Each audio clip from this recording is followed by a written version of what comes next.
Hey everyone, Tankenstein here. Some very interesting news this Saturday morning. That's right, Saturday, May 27th. We have a dev blog from War Thunder, and it's regarding transparency. They are answering questions from content creators this morning, which is very interesting, but very cool.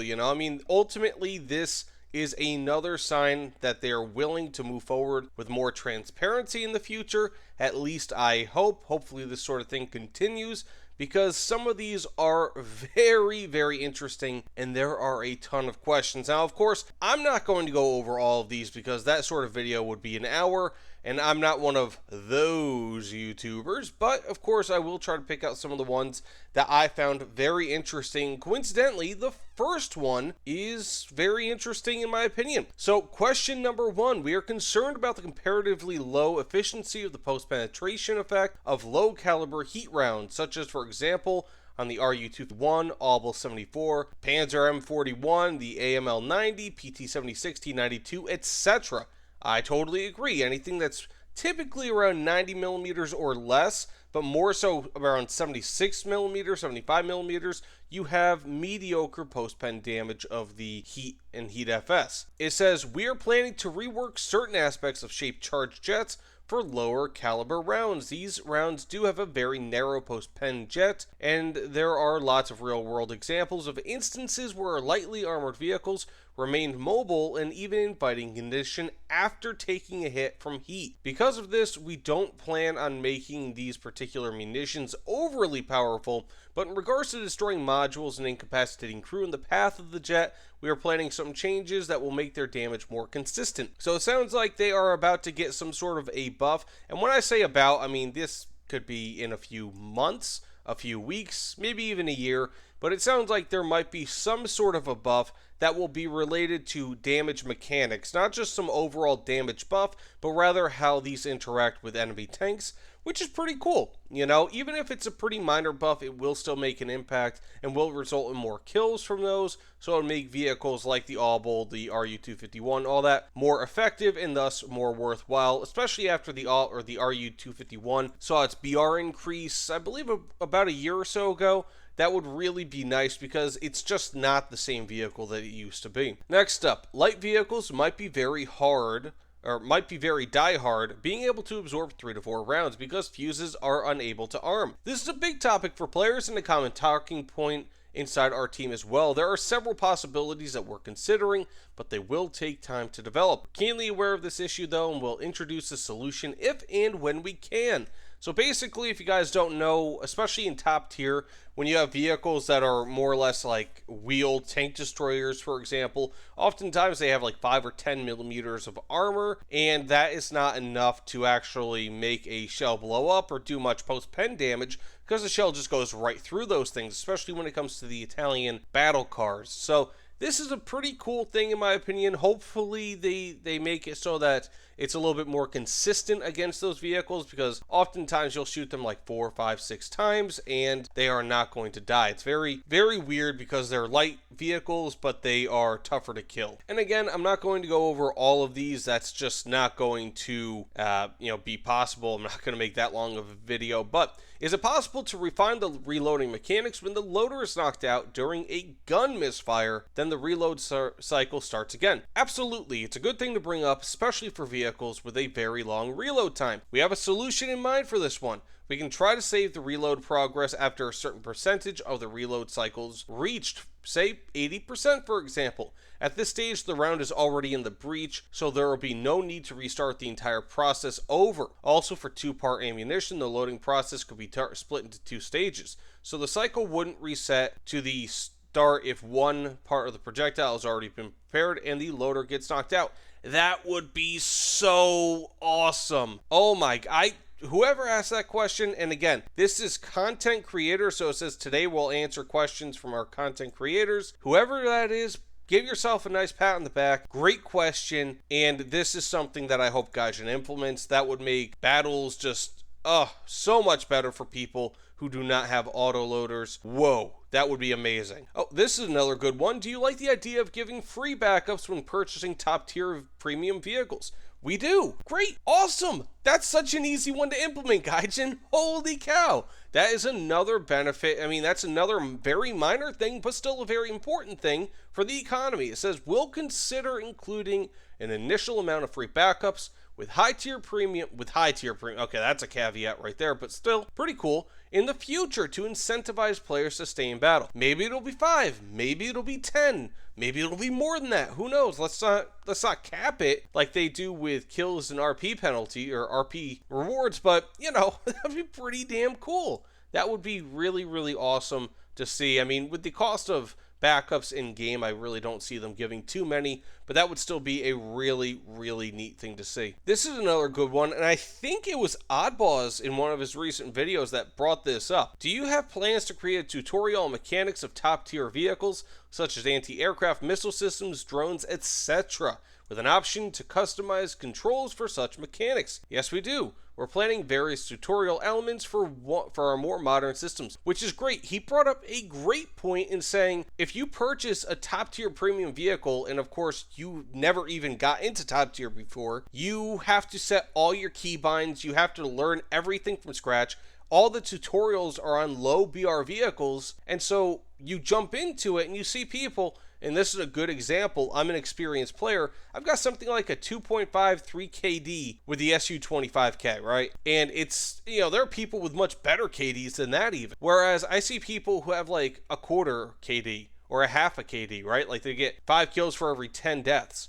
And so there's this huge gulf of skill that I think would help to be bridged if people, one, had their keybinds automatically bound a little bit at this point when they purchase a new vehicle, but two, if you have tutorials that as soon as you purchase this vehicle and it gets given to you, or if, like, for example, you get into 9.0 BR, something flashes up on your screen, there's a tutorial to do something, that would be great. You know, that would be really, really neat. This one's kind of funny. Remove volumetric damage to make certain tanks too well defended. Track fenders and side skirts absorb hits. That's true. I totally agree. But the answer is volumetric damage brings many tanks closer to their correct level of protection. Tigers and Panthers, for example. And this can't be achieved without maintaining our current realistic armor model. However, with every complex system, it's hard to perfect across the board. We need your reports here. You can send us your replays or recovered anomalies in the hangar. In all cases where volumetric and every other damage system isn't working correctly,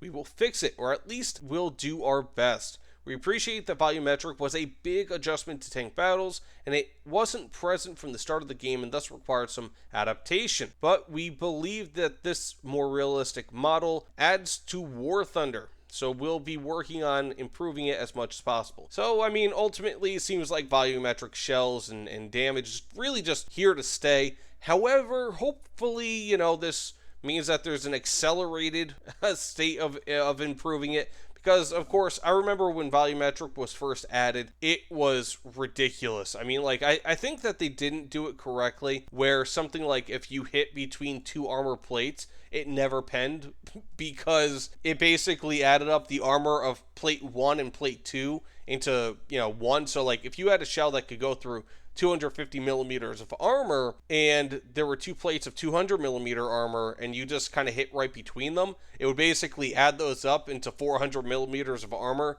and your tank shell wouldn't go through. So it's obviously quite a bit better than at that point, but it does still need some work. This one's interesting. The attack drones should be removed, and they don't bring anything new to the table. Helicopters and planes do the same, except that they are much harder to hit and kill. With that, there aren't really counters against them except at higher AAs. Now, we've spent a lot of time gathering examples and analyzing feedback regarding drones. We're going to move them up to a higher BR where they can be more easily countered by advanced AA systems. Hear that, guys? Drones will not be in every single match, pretty much starting at, what, like 9.0 BR? This is fantastic. Hopefully they are at 10.0, 10.3 plus BR, and that's it, because anything lower than that is just absolutely ridiculous. So hopefully this makes it a little bit better for ground players, because drones have been a real pain in the tuchus, at least in my opinion.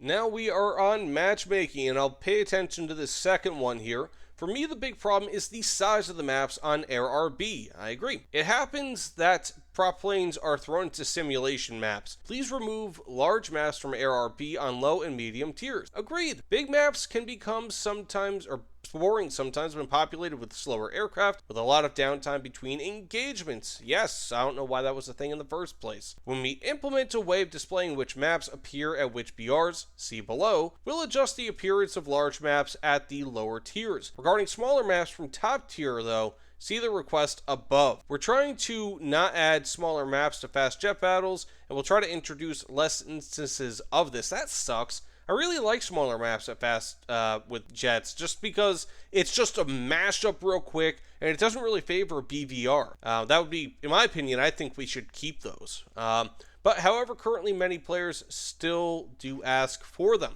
like myself.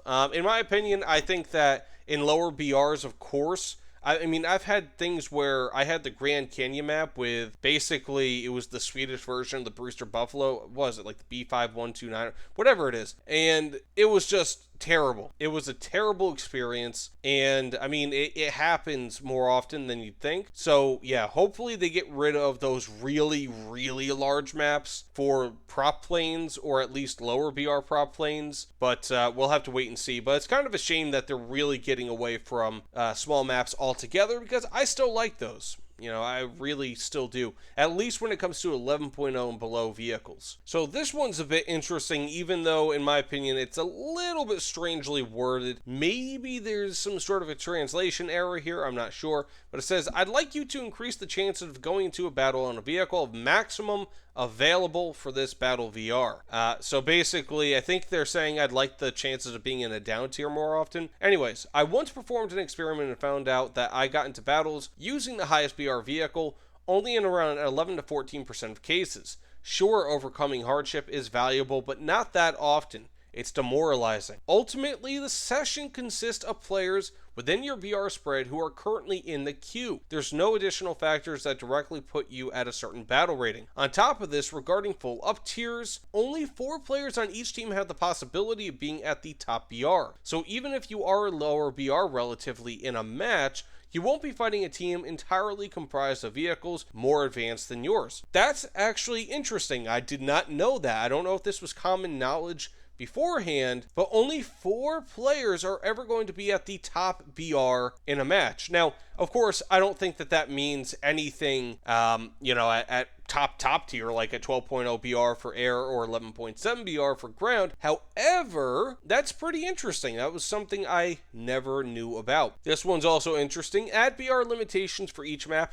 and show it to players. Good idea. Showing the BR range for a map in the map preferences window would be very useful. We'll try to implement. Awesome. That's a really cool idea, because if you know exactly what BR maps will be in, that's really nice. And I think also one could expand upon that. Why not make it so that you can ban or just kind of cut out from your preferences, let's say like maps from, like you have one for, 1 to 4.0 BR maps and 4.0 to 8 BR maps and 8 to 12. Like you get them based on certain brackets of maps based on their BRs rather than, what it currently is where it's just across all maps. I feel like that would be really neat as well. Now for missions and locations. In Tank RB, we often get battle mode with points already captured, and that demotivates the players from moving. I kind of agree. I mean, not entirely, but yeah, I could see that. I think this mode should go. These scenarios can foster a more sedentary style of gameplay,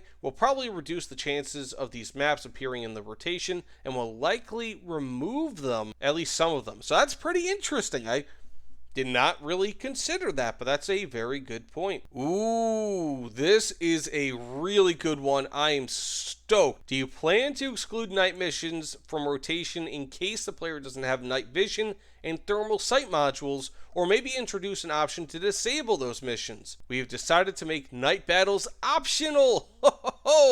We'll announce exactly how this will be implemented a bit later. Wow, this might be one of the biggest pieces of news here. There are so many people, myself, I've got thermals on so many of my vehicles, right? And even if I don't, I have night vision. And just to see this, I hate it. I hate night battles with all my heart. I hate them, I hate them, I hate them. And this is fantastic. For me, at least. Ooh, this is another good one. Collision models of various obstacles, garbage, and other things should be either be removed, replaced, or reworked. We're working on it. Collisions with even small objects can be jarring sometimes in certain circumstances. Any examples you have of such issues with screenshots and descriptions will really help us improve in this area as quickly as possible. So hopefully going through, let's say, a fence with a 25-ton tank, or something like an M18 or something like that. Hopefully going through that will not cut your speed in half like it did before, but who knows? Maybe that's realistic and I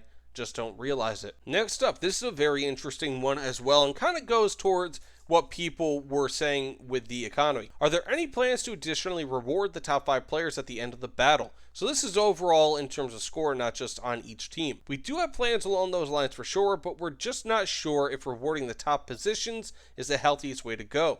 It's tempting and a good reward, but it creates unhealthy competition for those 5 places, meaning that players may be compelled to grief or get in the way of those in the lead, maybe something like that. That makes some level of sense.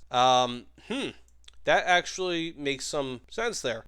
I guess, how do you do that without having people be complete jerks?